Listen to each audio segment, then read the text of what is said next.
Hi, my name is Femi, a GNB Academy robotic narrator. Before we begin, I'd like to ask if you've seen my previous video on Mastering Your KYC Interview, 8 Essential Steps to Success Part 1. If not, I highly recommend checking it out before moving on to this video. In this video, we will be discussing common questions asked in a KYC interview for beginners.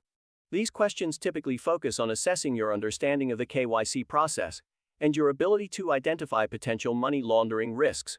Let's dive in.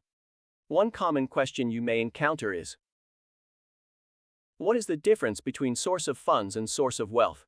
When answering this question, explain that source of funds refers to the origin of the money used for a particular transaction, while source of wealth refers to the origin of the customer's overall net worth. Emphasize the importance of understanding both sources to identify potential money laundering risks and ensure compliance with anti-money laundering regulations.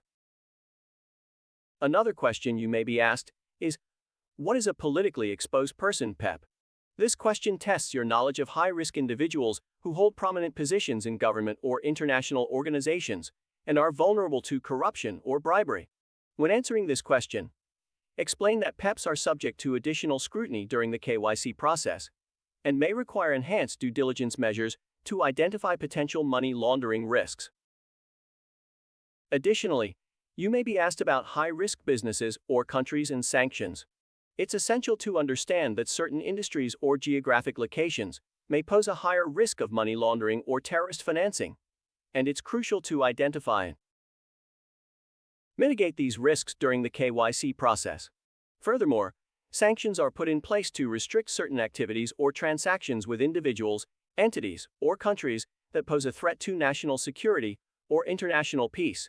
You should be familiar with these restrictions and ensure compliance with them during the KYC process. Finally, you may be asked about how you assess other money laundering risks during the KYC process. This question tests your ability to identify potential red flags or suspicious activities and use appropriate risk assessment tools to mitigate risks. Stress the importance of conducting risk-based assessments, thorough customer due diligence, and ongoing monitoring to prevent financial crimes and ensure compliance with anti-money laundering regulations.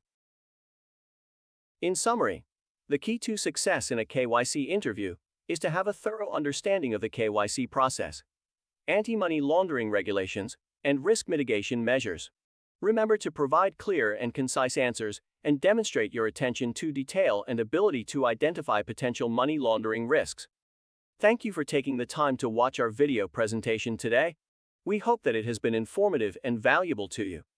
As we come to the end of our presentation, we would like to remind you to show your support by clicking the like button and sharing our videos with your friends, family, and colleagues. Your support helps us to reach a wider audience and spread our message even further.